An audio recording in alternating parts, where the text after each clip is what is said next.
Audio Jungle.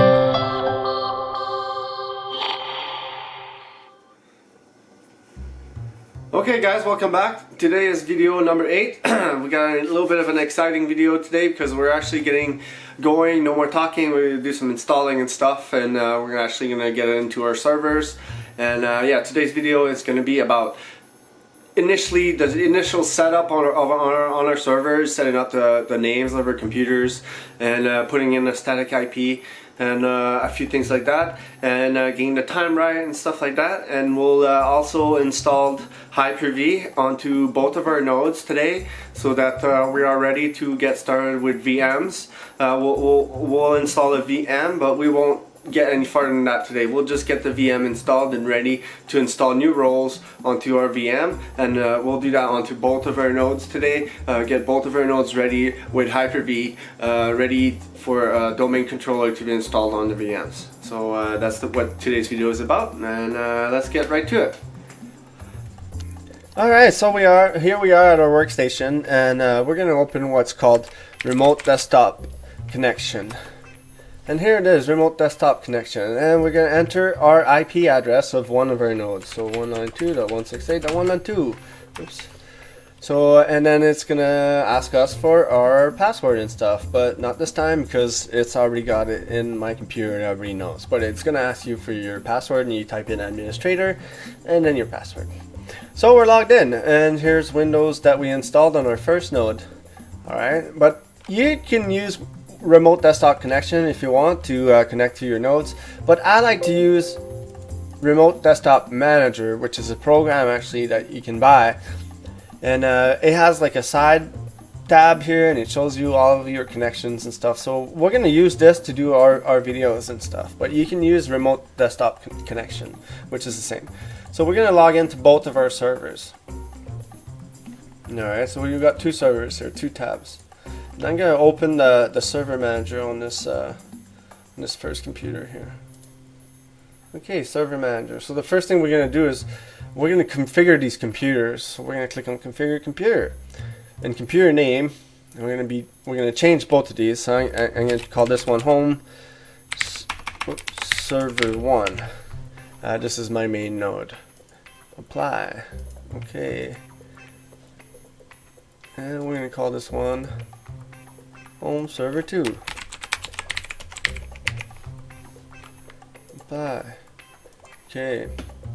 Alright, next thing we're gonna do is I like to change the time on here, which is right here. This is not the correct time zone for me. It says Eastern time, and it's not the right time, so I need to change that. Mountain time. And I'll do that on here too. Time. Oops. Mountain time. Okay, so the time has been changed on both of them to mountain time. Next thing we're going to do is we're going to change the IP address to a static IP address on both of our servers, so that the IP never changes, so that these servers always request these same IPs that they have right now, or the ones that you want them to have. So my DHCP server automatically assigns these computers with these IPs because of the DHCP reservation that I have set up.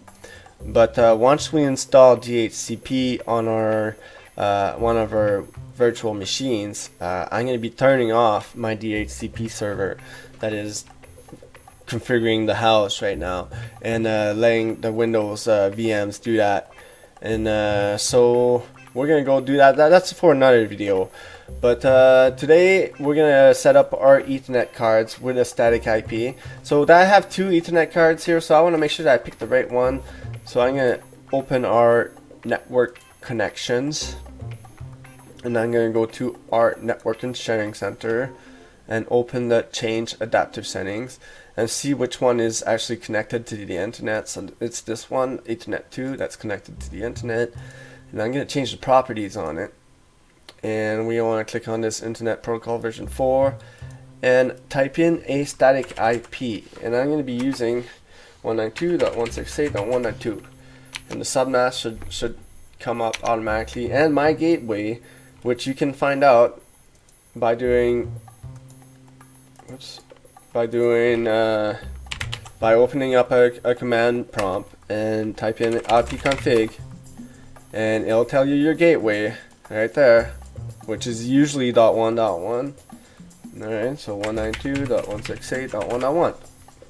So that's the static IP, and we can set up a DNS server right for now, and this is going to change anyways, because once we get DHCP set up, this is all going to get pulled from DHCP, from our DHCP servers automatically. We're going to set up DHCP reservation in our DHCP servers. So for now, I'm going to put in Google's address, which is 8.8, whoops, 0.8.8.8.8. And then the other one's 8.8.4.4. Okay. Close. Okay, so we lost connection for a second. We just had to reconnect because the IP's been changed. And we are now with a static IP on our main node of 168.1.2. So we're going to do that on the second node as well. And again, I have 2 Ethernet cards, so I want to make sure that I pick the right one. So we're going to open our network sharing center right here and go to change adapter settings. And again, it's Ethernet 2, that's got the internet. So we're going to change this properties and change internet protocol version 4 to 192.168.1.3 for this one. Jesus. God damn it. There we go. Okay, 192.168. 168. Jesus. 168.1.1. And then Google.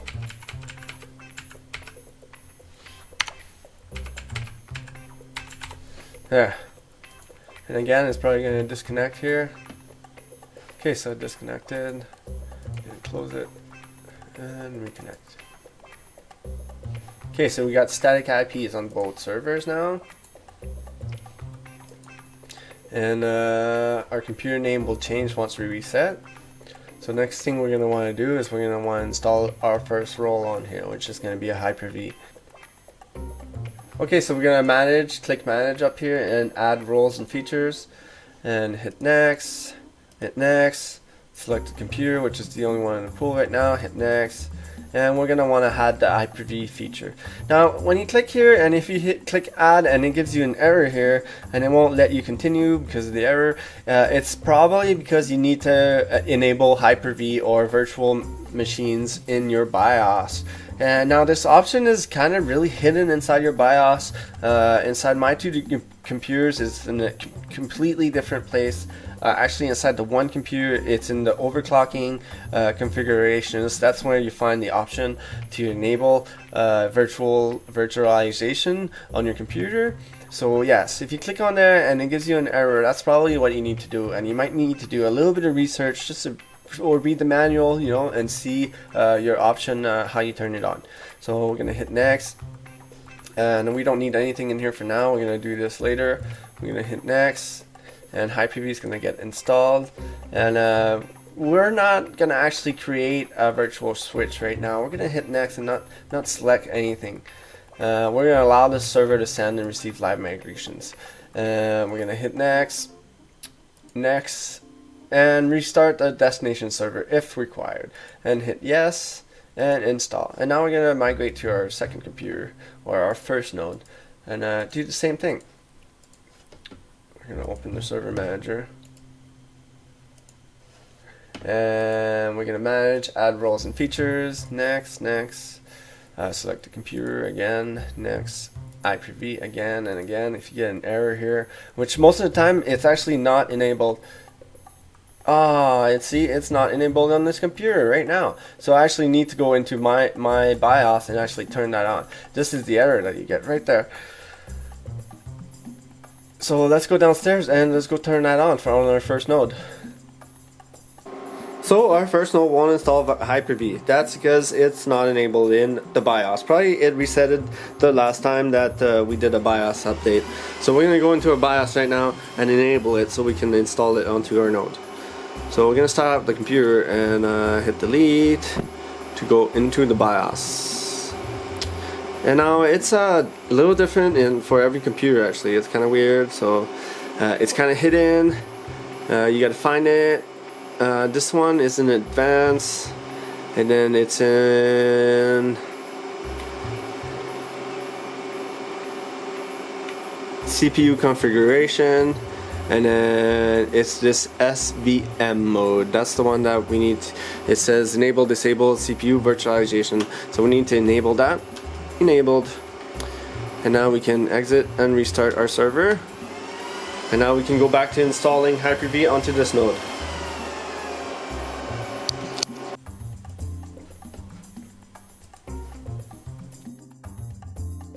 The computer, we're gonna wait for our first node to boot up. Let's see if it's booted up. Yes, it has. Okay, so here it comes. Gonna log in, and we're gonna go ahead and install our Hyper-V feature onto our first node as well, so that we have Hyper-V on both nodes.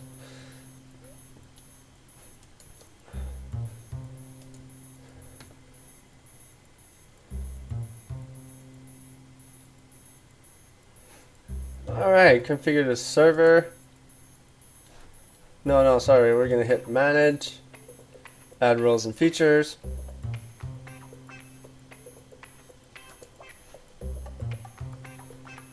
Next,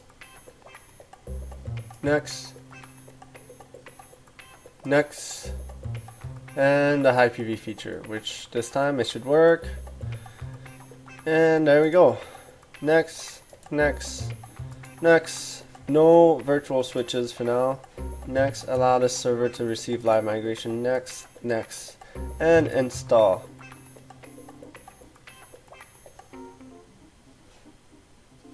It looks like the computer name didn't change. That's because I didn't change it in here. So we need to change it in there too. So that's home server 1. And now it's going to ask me to restart it. And while I'm at it, this one's done installing over here. So I'm going to configure this one. And obviously I need to change the name for this one too here. Home server 2. Change. Home server 2. Yes. Now it's going to ask me to restart it. So I will go ahead and restart the node. This is our second node, so I'll restart now. In our first node, I will restart later because Hyper-V needs to restart the computer when it's done installing here. So we're going to wait for Hyper-V to be done installing.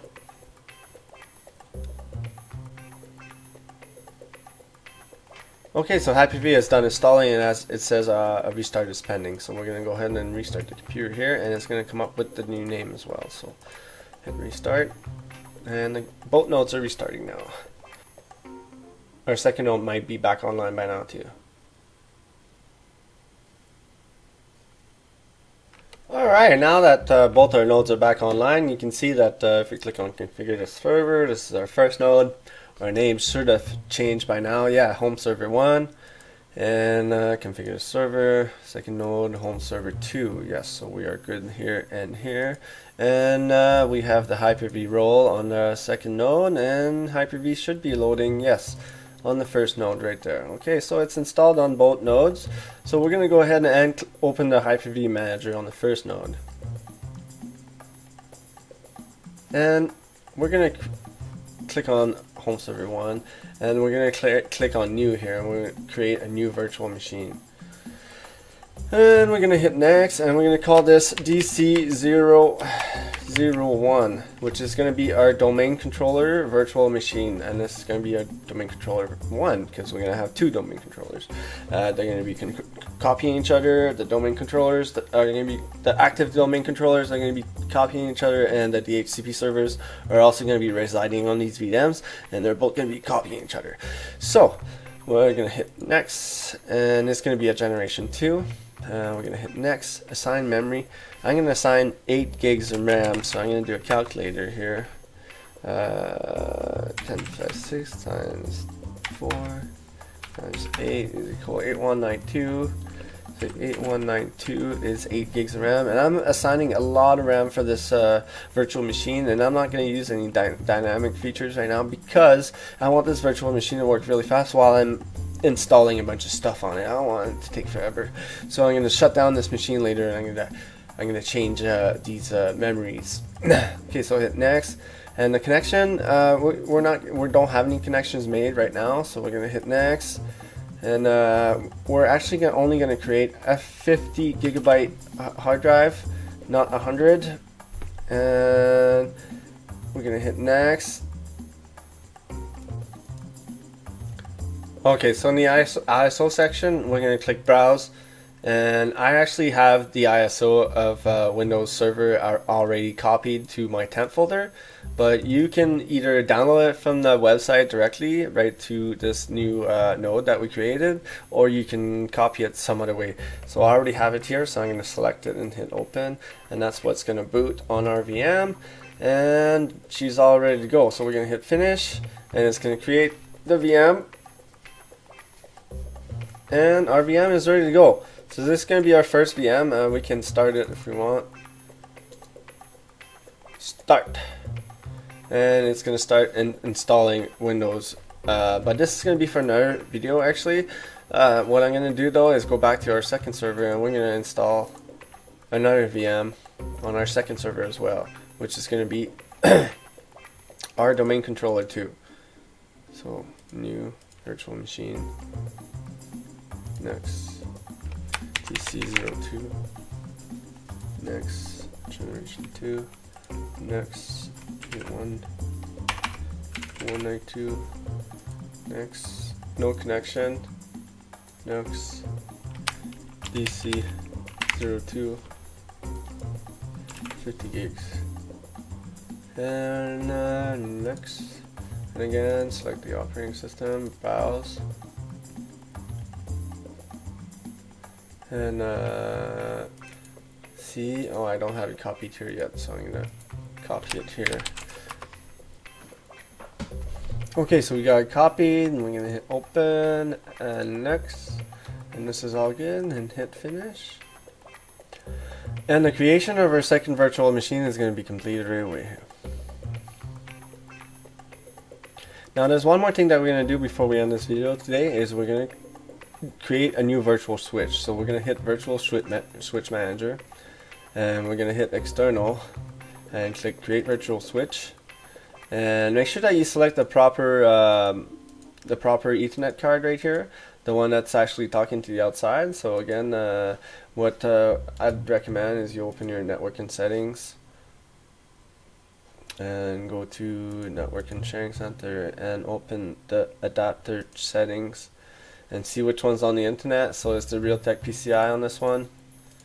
So the Realtek PCI makes these, so we're gonna make sure that we have the right one there.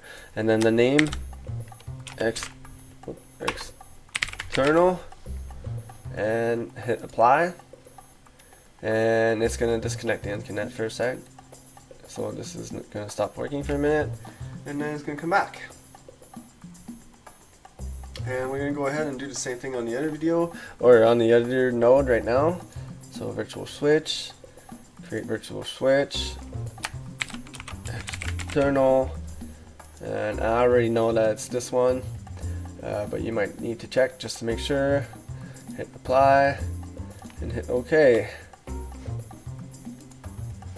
And this will try to reconnect, and then it should reconnect. Okay, so we are back online now with both computers with their Hyper-V switches configured. So if we go to our network options here, and we go to Network and Sharing Center, click on Change Adapter Setting, you will see that we now have a virtual Ethernet adapter for our VMs, which is called External. So that will conclude everything for today's video. We have two nodes now with Hyper-V installed on both of them, with a virtual machine ready to get our domain controllers and our DHCP server installed on those virtual machines. This will be done in the next video. So yeah, stay tuned guys.